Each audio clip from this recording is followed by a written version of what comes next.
Hello dear learners, I, Ms. Shubhangi Patil, lecturer KCT's Krishna College of Pharmacy Karad, welcome you all in this module of Partnership Form of Business Organization.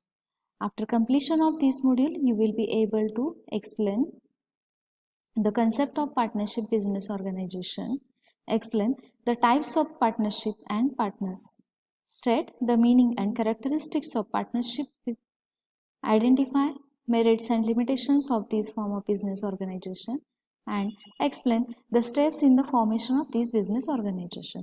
So let me first discuss what is meant by partnership.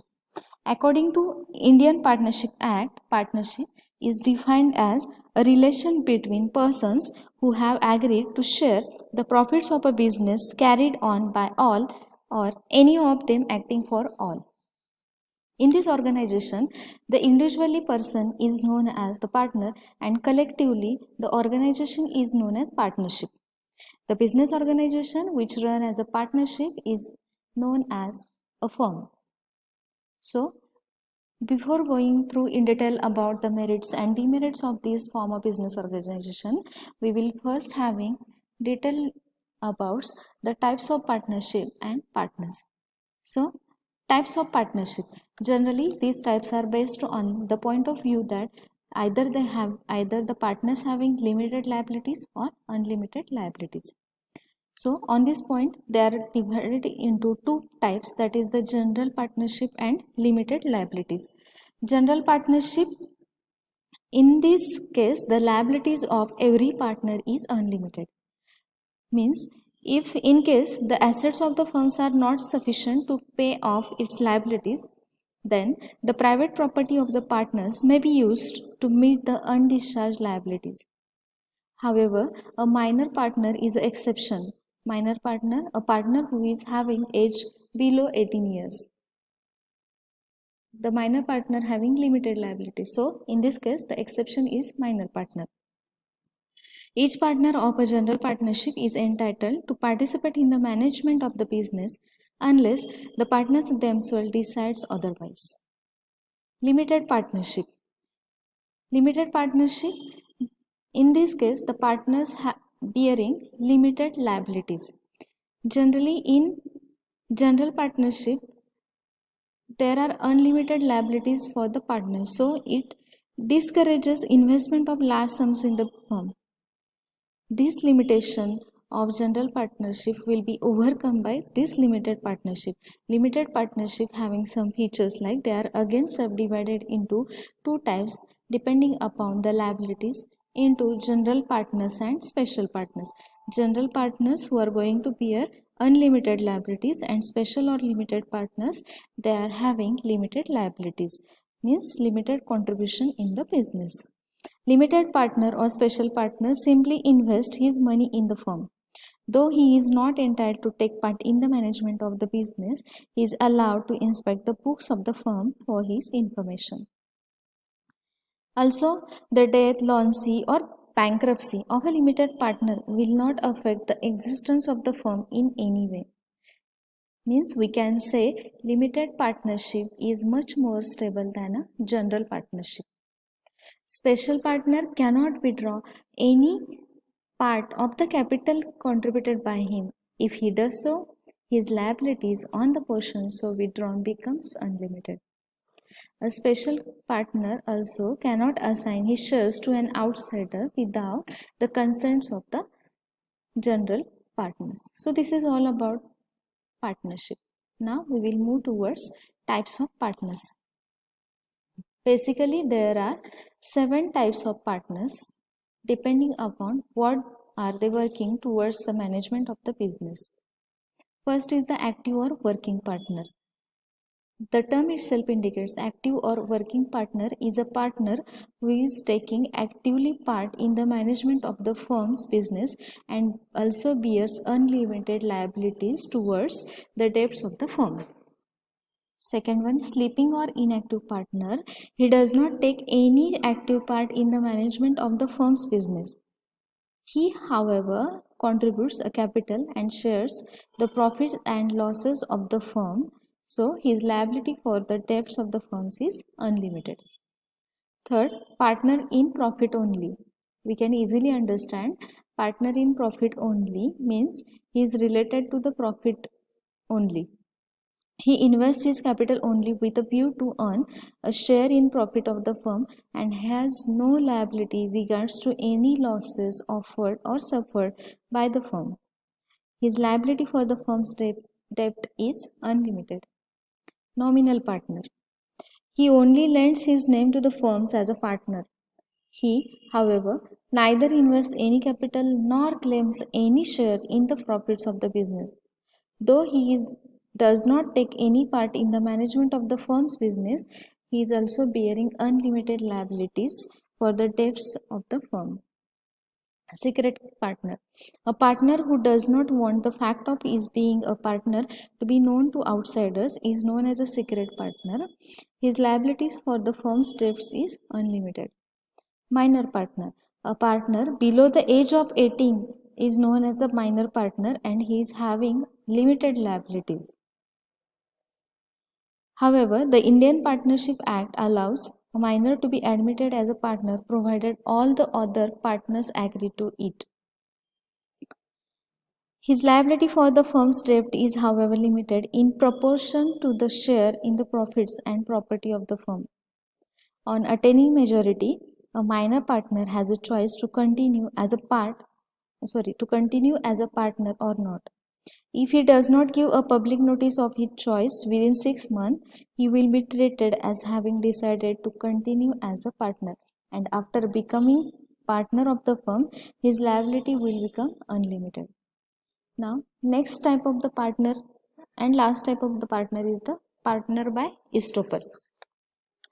In this, if an outsider behaves in such a fashion that he is mistaken as a partner of the firm by third party, he will be held liable to all those third parties who extend credit to the firm on the assumption of his being a partner.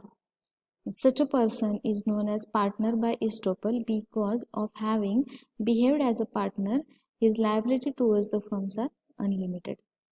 So this is all about the types of the partners. Let we move towards salient features of partnership.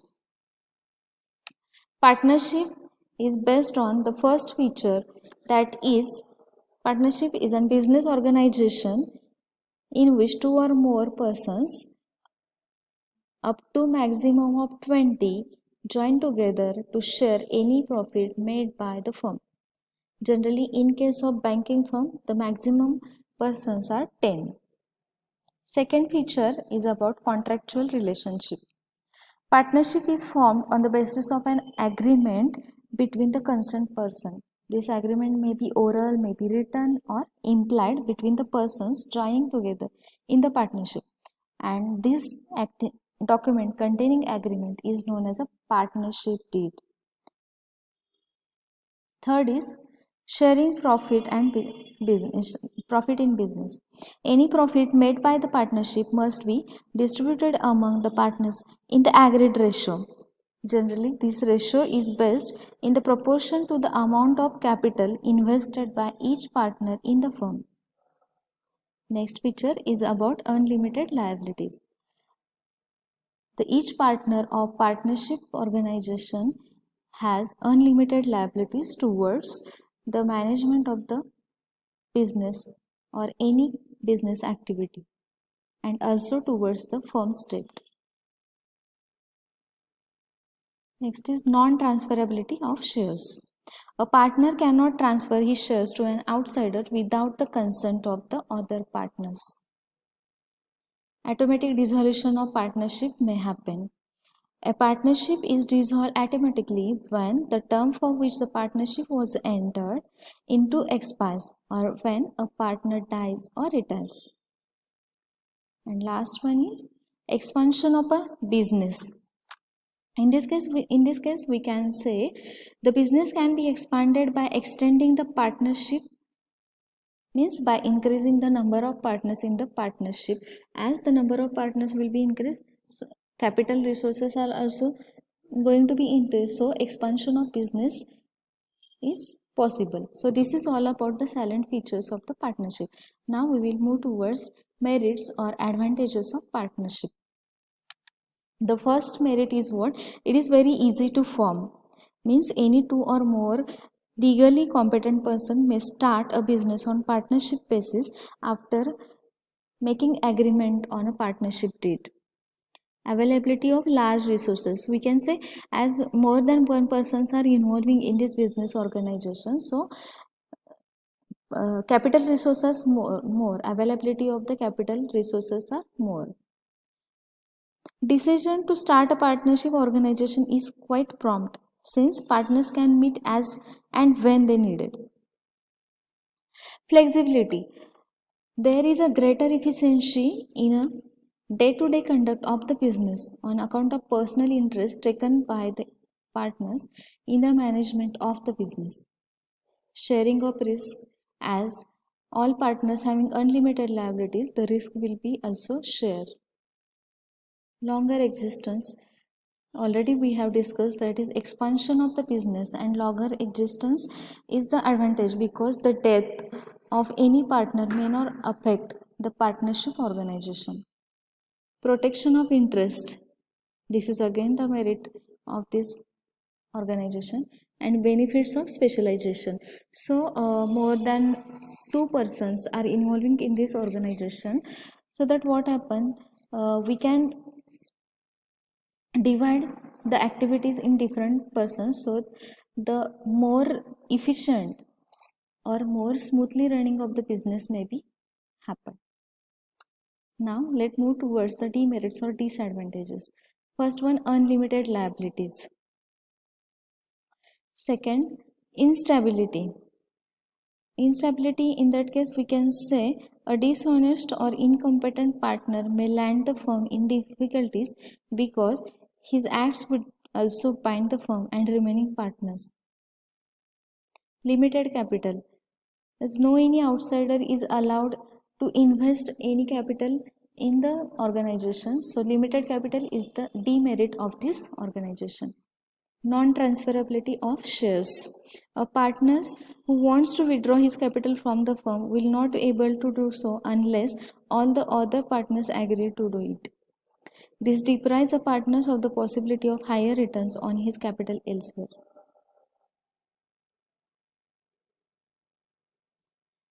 Possibility of conflict. The dishonesty of the partner may result into the conflict between the partner, which may finally results into end or dissolution of the partnership. In case of instability also we can say the instability because of sometime because of the death, because of the insolvency or retirement. Because of this reason the organization may be unstable. And last point from this module is the partnership deed. Already we have discussed partnership deed. It is an agreement which contain, or it is an agreement between the concerned people who are agree to share their profits in the business. So what should be the content of the agreement? So this is all about the content of the agreement. Name of the firm, nature of the business, names and addresses of the partners, location of the business, duration of partnership if decided, amount of capital to be contributed by each partner, profit and loss sharing ratios, duties, powers and obligations of partners, salaries and withdrawals of the partners, preparation of accounts and their auditing, procedure for dissolution of the firm, etc., and procedure for settlement of dispute of any kind, etc. So this is the content of the partnership deed. Here we discussed about in detail about the partnership. Thank you and happy learning.